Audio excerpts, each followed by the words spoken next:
someone else, find out who else is here, and maybe set up a conversation for later once you've worked out what you might be interested in doing here tonight. Then we're going to have a presentation and a talk from Neil, who's somebody who I've known a long time and who's a lot of stuff that's called community reporting in the broadest sense.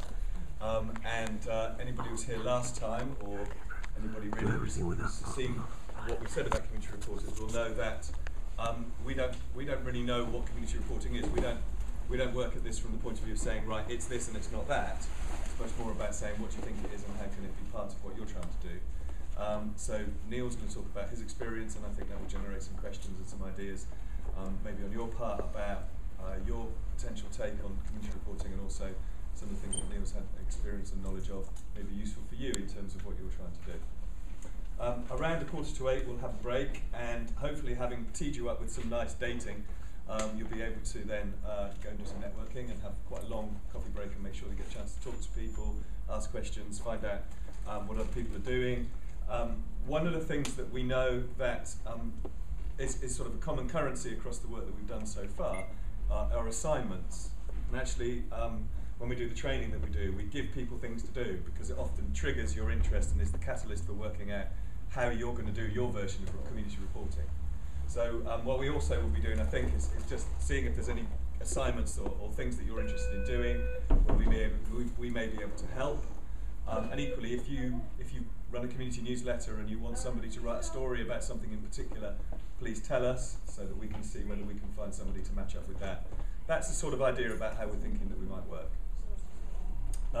About 8 o'clock, we'll come back together again, and we'll vote on what we're going to discuss next. So actually, one of the things we haven't done is we'll have a board with a blank piece of paper, and you can write your questions or your ideas about what we discussed. So the people who were here last time will remember that we talked about how can I make money out of being a community reporter. That was the most popular topic, I think. What is a community reporter? What's the similarity and difference between a community reporter and a journalist?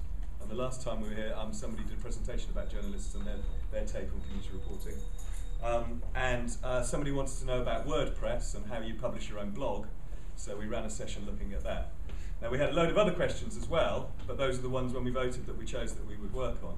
We just split up into groups and discussed them. People could move around between topics. So if you've arrived with a question, when the board goes up, that'll be the time during the refreshments to write up your question that maybe has occurred to you at that point. I wonder whether anybody else is interested in this. Am I the only one who's interested in something or other that cropped up in the conversations?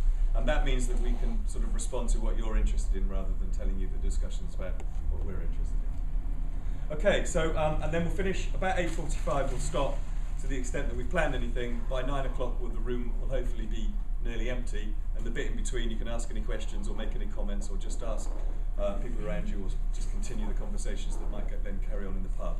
So hopefully that gives you plenty of warning about what's going to happen. The next bit, because it's the first time that we've done it, you will have to take it with a pinch of salt, but we're going to do some speed dating. Now the way I think it's going to work, and you might need to just be careful of cups on the floor, is if we had 2 rows of people broadly where this row of chairs is, and the back row where Ron is there, if the people who are in the middle of that can turn around so that you have one row facing that way, and one row facing that way, I want you to just be sat opposite somebody. And what you're going to do is you're going to talk to the person opposite you for a couple of minutes and decide whether you've got anything in common and whether you want to go off on a date. And then I'm going to get one row to move one way and one row to the other way, just one chair at a time, so that you see hopefully 3 people, and at least get a mix of who's here, maybe a different perspective from different people who you didn't know were in the room. And then, as I say, there may be a chance for you to follow that conversation up later in some of the spaces that we've made in the timetable. Okay, does that make sense? So there's one row here. If Neil, if you could turn around, and anybody along this row, turn around. Claire, if you can move over, and everybody in that middle bit, you're in the middle at the moment. And then everybody at the back, if you can make a straight line, then you should be facing each other. You turn your chair